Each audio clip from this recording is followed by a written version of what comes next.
একটা উট কুরবানি সব দিবি। বাংলাদেশের বহু ধনী মানুষ হজ করে, কিন্তু মক্কার যায় উট কুরবানি দেয় না, কারণ উটের টাকার কথা খেয়াল করলে ছাগল দেওয়াই ভালো। তবে কুরবানির হবি না, মুরগি অথবা ডিম দানের সব পাবি। তা আপনারা কুন্ডার মধ্যে আছেন, উট না ডিম? কার মধ্যে? একটা উট কুরবানি সব দিবি। বাংলাদেশের বহু ধনী মানুষ হজ করে, কিন্তু মক্কার যায় উট কুরবানি দেয় না, কারণ উটের টাকার কথা খেয়াল করলে ছাগল দেওয়াই ভালো।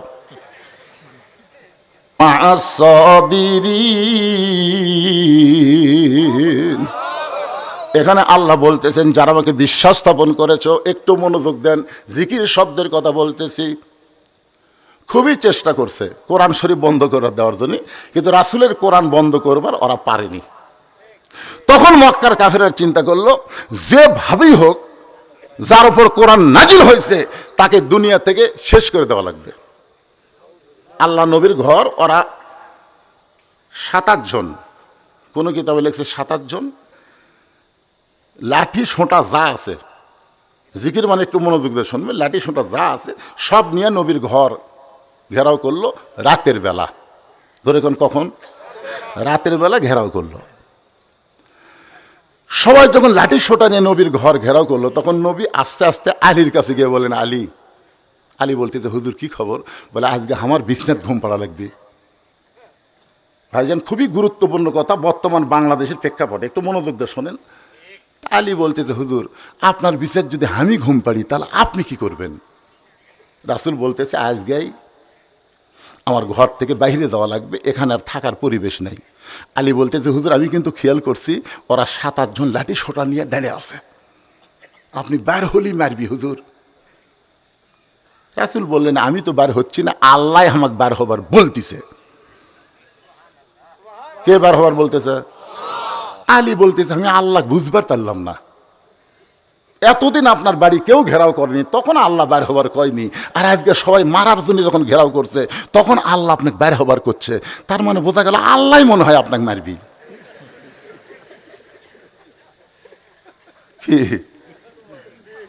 আল্লাহ রাসূল, আলী আমার বিছনায় চাদর মুড়ি দিয়ে ঘুমাও, শুধু ঘুমাইলে হবে না, চাদর মুড়ি দিয়ে ঘুমাও, এর বেশি আর তোমাকে আমি বলবো না।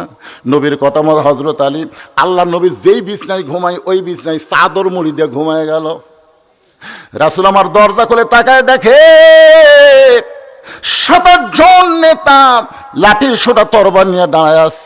আল্লাহ, ওরা আমারে মারার জন্য যেভাবে লাঠি নিয়ে দাঁড়ায় আছে, আমি এখন করবো কি? আল্লাহ বললেন, নাসরুম মিনাল্লাহি ওয়া ফাতহুন কারীব ওয়া বাশশিরিল মুমিনিন। এক মুষ্টি বালি হাতে নেন, এক মুষ্টি বালি হাতে নিয়ে পবিত্র সূরা ইয়াসিনের ৩টা আয়াত তেলাওয়াত করে ওই বালির মধ্যে ফুঁক দিয়ে বালু ছিটায় দেন। আল্লাহর কথা মতো নবী যখন বালু ফুঁ দিয়ে ছুটাই দিল, এমন সময় আমার আল্লাহ তাআলা ৭-৮ জন পাহারাদার যারা নবীকে মারার জন্য পাহারা দিচ্ছে, তাদের সকলের চোখের মধ্যে বালু ঢুকাই দিল কে? ওরা হাতের লাঠি সোঁটা যা ছিল, বুঝলেন, বালু চোখে ঢুকলে ওই লাঠির কথা খেয়াল আছে, লাঠি ফেলে দে, চোখ ঢলতিছে। রাসূল কয়, আল্লাহ যে সুযোগ পেলাম ওরকে লাঠি দিয়ে তো ওরকে কি পিটা যায়? এখন তো ওরা কোনো দিকে খেয়াল নাই। আল্লাহ বলতেছে, পিটার দরকার নাই, জাগা মতো মার হবি, জাগা মতো মার হবি, আপনি যান, আপনি যান, মার হবি জাগা মতো। ওই ৭-৮ জন যে কয়টা নবীর বাড়ি ঘেরাও করছিল, একজনও স্বাভাবিক মৃত্যুবরণ করতে পারে নাই। বদরের যুদ্ধে আল্লাহ ওদেরকে সাইজ করছে। সুবহানাল্লাহ কর না কেন?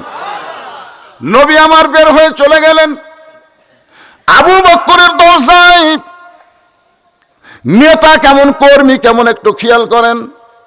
ইয়া আইয়ুহাল্লাযীনা আমানু যকুরুল্লাহা যিকরান কাসীরা, এই আয়াতটা দিয়ে আপনাদের বোঝানোর চেষ্টা করতেছি। নবী শুধু বললেন, আবু বকর, দরজা খুলে গেল। রাসূল বলে, আবু বকর আমি যে আসতেছি এইটাকে তুমি আগে থেকেই জানতাম? আবু বকর বলে, রাসূলুল্লাহ যেদিন আপনি বলেছিলেন একদিন গভীর রাত্রে মক্কা থেকে মদিনায় হিজরত করা লাগবে, আপনি আমাকে সঙ্গে করে মদিনায় যাবেন, সেদিন থেকে আজ পর্যন্ত কোনো রাত্রিবেলা ঘুমাইনি, বরং সারা রাত আমি দরজায় দাঁড়িয়ে থাকি। রাসূল বললেন চলো যাই। আবু বকর কোনো কথা না বলে নবীর সঙ্গে রওনা দিলেন। রাসূল বলে, আবু বকর তোমার বউ বাচ্চা আছে, তাদের কাছে কিছুই বলবো না? আবু বকর বলে, রাসূলুল্লাহ আল্লাহ এবং রাসূল ছাড়া আমার আপাতত কেউ নেই। কিছু দূর যাওয়ার পর আবু বকর বলে, হুজুর আমি জানি মক্কা থেকে মদিনা হলো উত্তর দিকে, আল্লাহ আপনাকে মদিনায় যাওয়ার কথা কইছে, কিন্তু আপনি উত্তর দিকে না যায় আপনি পূর্ব দিকে যাচ্ছেন। রাসূল বলে, আবু বকর আমি যাচ্ছি না, আল্লাহ আমাকে যাওয়ার কছে। পূর্ব দিকে যাওয়ার পর একটা পাহাড়ের গুহার মধ্যে আবু বকর নবী আশ্রয় গ্রহণ করলেন। মাটি থেকে ৬,০০০ ফুট উপরে সেই গুহাটার নাম হলো গারে সুর। জোরে বলেন নাম কি? গারে সুরের মধ্যে নবী আর আবু বকর যখন আশ্রয় গ্রহণ করলেন, এদিকে সূর্য উদয় হয়ে গেল, রাত শেষ। আবু সুফিয়ান বলতেছে, নেতা যেভাবে আমরা পড়া দিলাম বাড়াবার পারেনি। এই তোমরা কি গল্প করো, এই ভিডিও ম্যানেরা কি গল্প করো, এই মাইক আলা আর ভিডিও ম্যান খুব সমস্যা। মাইক আলাকে এই জন্যই বললাম আজকের মাইক ভালো, মনে হয় মগরিবে নামাজ পড়ছে, তাই না বাজান? কথা হয় না, হ্যাঁ? যারা মাইক চলায় এরা কিন্তু সহজে নামাজ পড়বার চায় না, বুঝলেন? আর এই ভিডিও ম্যানেরা এরা কিন্তু সব বক্তার ওয়াজ ভিডিও করে না, যেই বক্তার ওয়াজ চলে বেশি ওটাই করে। কথাটা বুঝলেন না? হ্যাঁ, এর আগে যেগুলো বক্তা করছে এরা যদি কোরআনের মহব্বতে ভিডিও করতো সব বক্তার গুলোই করতো। এরা আমার জান খাচ্ছে, জান। হ্যাঁ, মানে আমার ওয়াজ ছাড়া মাত্রই এখানে লক্ষ লক্ষ ভিউ হয়ে যায়, টাকা পায়, আর দা ছাড়ে, আর এই বুড়ে মানুষ দাওয়াত দেওয়ার জন্য মানুষ পাগল হয়ে যায়। এ ওয়াজ শোনা লাগবে, না হয় কোনো গল্প করা চলবে না। এ অত্যন্ত গুরুত্বপূর্ণ কথা বলতেছে। চিন্তা করেন, সকাল হয়ে গেছে, সূর্য উদয় হয়েছে। আবু সুফিয়ান বলে, নেতা আমরা যেভাবে পহরা দিছি বার হবার পারিনি, এখন কি আমরা ফেরত যাবো? আবু জেহেল বলতেছে, এই ৭-৮ জন আবার কবে একটি হমো, ঐক্য জোট করছি, আজকে কাম সারা লাগবে। বার হয়নি কি হয়েছে, আমরা টেনে আবার কর্ম। আবু জেহেলের নেতৃত্বে ৭-৮ জন নেতা আল্লাহ নবীর বাড়ির মধ্যে ঢোকে, যেই মাত্র দরজা খুলেছে তাকে ওড়ে তামানে চাদর দিয়ে ঘুম পাড়তিছে। খালি ঘুম পাড়তিছে, নাকের সাউন্ড হচ্ছে। ওই ৭-৮ জনের মধ্যে একজন আছে, তার নাম হলো উলিদ বিন মুগিরা। জোরেকার নাম কি? উলিদ বিন মুগিরা বলতেছে আবু জেহেলকে, নেতা আমরা তাকে ঘুম জায়গায় সারা রাত পহরা দিলাম, আর এইভাবে আরামে ঘুম পাড়তিছে। এই বলে হাতে একটা বর্ষা ছিল, এই বর্ষাটা হযরত আলীকে ঘুমন্ত নবী মনে করে, আলী মনে না করে ঘুমন্ত নবী মনে করে।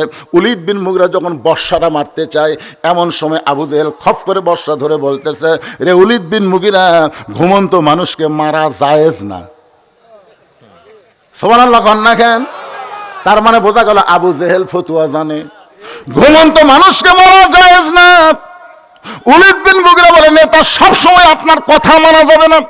যাকে পহরা দিলাম সারা রাত আর সেই বেটা আরামে ঘুম পাড়ে, এক না মারা পর্যন্ত আমার শান্তি নাই। এ বলে উলিদ বিন মুগিরা আবার যখন মারবার চাই, আবু জেহেল খপ করে তীরটা ধরে বলতে, উলিদ রে, তোরে বারবার নিষেধ করি, তুই কেন মানিস না? উলিদ বিন মুগিরা বলে, নেতাজি আমার কলিজার মধ্যে আগুন ধরে গেছে, আমি শুধু আপনাদের এই জিকির বোঝানোর জন্য বলতেছি, আল্লাহ নবীর সবচাইতে বড় শত্রুর নাম হলো আবু জেহেল, আর সবচাইতে খারাপ দুশ্মনের নাম হলো উলিদ বিন মুগিরা। নবীর সবচাইতে বড় শত্রুর নাম কি? আবু জেহেল, বড় শত্রু, কিন্তু সবচাইতে খারাপটার নাম হলো উলিদ বিন। ওই সবসময় নবীকে কষ্ট দিয়েছে। উলিদ বিন মুগিরার জীবনে পড়ে দেখেন, আল্লাহ নবীকে দেখা হলেই বলতো, ও মুসলমানের নবী, আপনি যদি এতই ভালো হবেন তো জন্মের আগে বাপ মা মরল কেন? আচ্ছা আপনারা বলেন তো, জন্মের আগে যে বাপ মা মরিছে এটা কি নবীর দোষ? জন্মের আগে আপনার বাপ মরল কেন? আমাকে যদি কেউ বলে, হুজুর আপনি যদি এতই বড় বক্তা হন তাহলে কালো কেন? না, যদি কেউ এরকম প্রশ্ন করে, এর উত্তর আছে। নবীর চোখটা দর দর করে পানি পড়ল। শিশুকালে মইরা গেছে মা, গর্ভে থাকতে মরছে পিতা, নবী চোখে দেখলেন না। কে করিবে লালন পালন, কে দিবে সান্ত্বনা, এই দুনিয়া লা তাকফুরুন। 2 নম্বর আয়াত হলো ইয়া আইয়ুহাল্লাযীনা আমানুস্তাঈনু বিস-সাবরি ওয়াস-সালাহ ইন্নাল্লাহা মা'আস-সাবিরিন।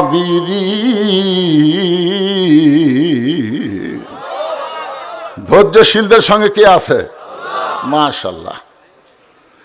এখন আসেন যে কথা বলতেছিলাম, নূহ বললেন বুড়িমা বন্যা নামক গজব শেষ, বন্যা নামক গজব শেষ হয়ে গেছে, গোটা পৃথিবী ধ্বংস হয়ে গেছে, অথচ আপনার ঝুবড়ি বাড়ি কিছু হয় নাই, আপনারও কিছুই হলো না।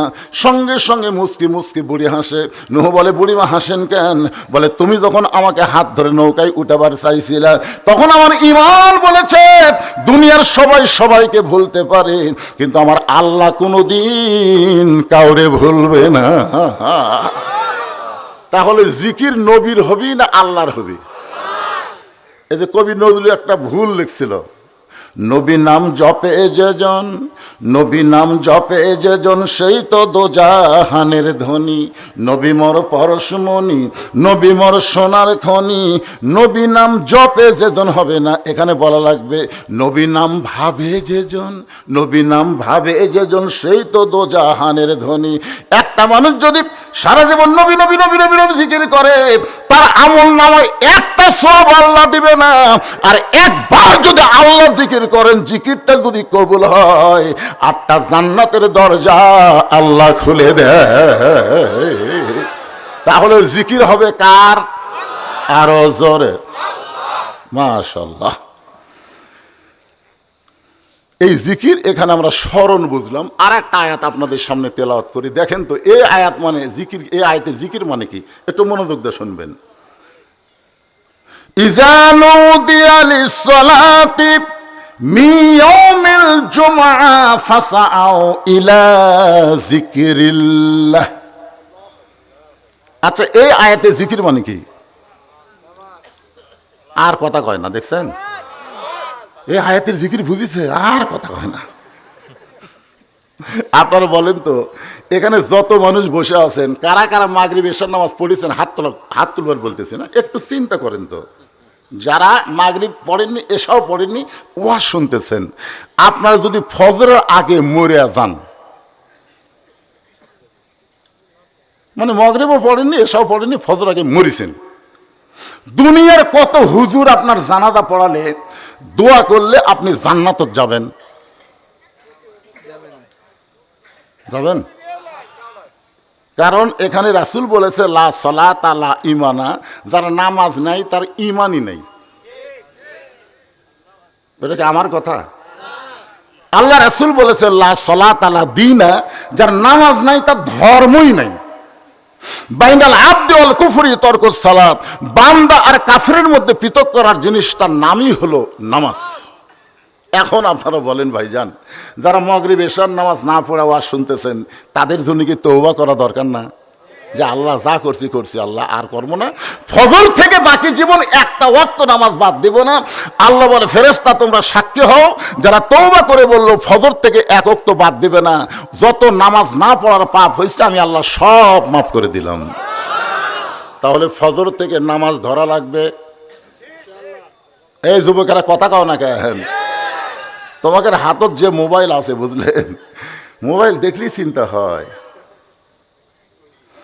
এই মোবাইলের মধ্যে যতই খারাপই থাক, তুমি যদি নামাজ ধরতে পারো, আল্লাহ কোরআনে বলেছেন ইন্নাস সালাতা তানহা আনিল ফাহশাই ওয়াল মুনকার, একমাত্র নামাজই পারে মানুষকে যাবতীয় বেহুদা এবং খারাপি থেকে বাঁচাই দিতে। যেই যুবক 5 ওয়াক্ত নামাজ জামাত আদায় করবে, ওই যুবকের হাতে মোবাইল থাকতে পারে, কিন্তু অশ্লীল ভিডিও কোনোদিন দেখবে না। কারণ দেখবার গেলে তার ঈমান বলবে কেউ না দেখলেও আমার আল্লাহ দেখতেছে।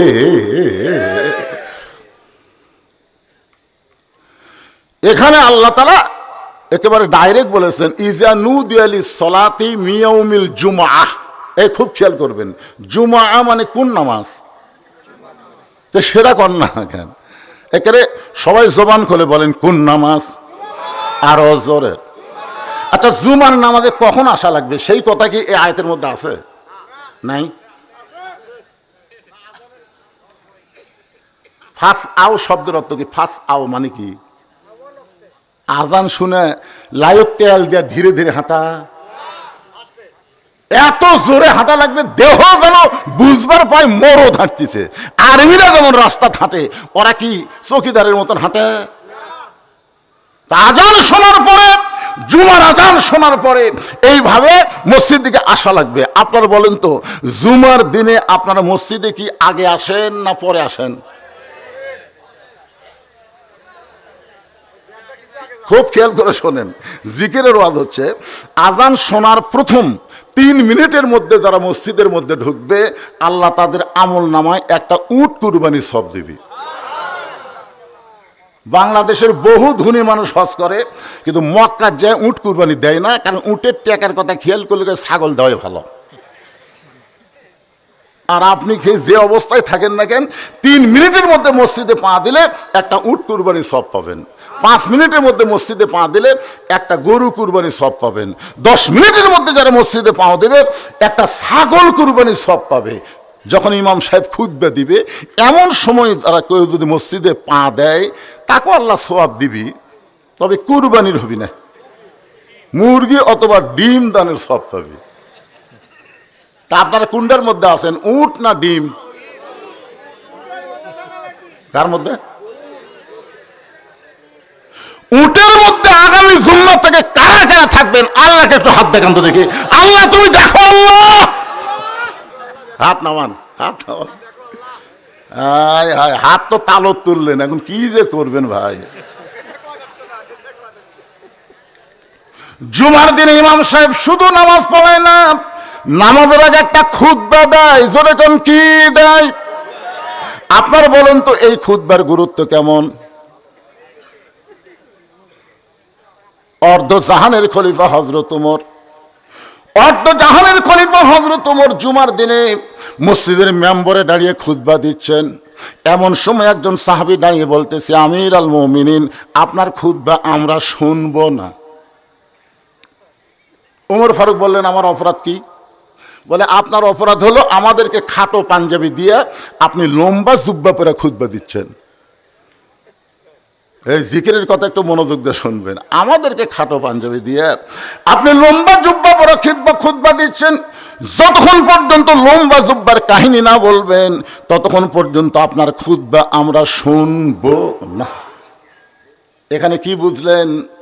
নেতা যদি ভুল করে, সাধারণ একটা মানুষ পর্যন্ত তার ভুল ধরবার পারে। কারণ ওমর ফারুক শুধু মসজিদের ইমাম না, ওমর ফারুক হলো অর্ধ জাহানের খলিফা।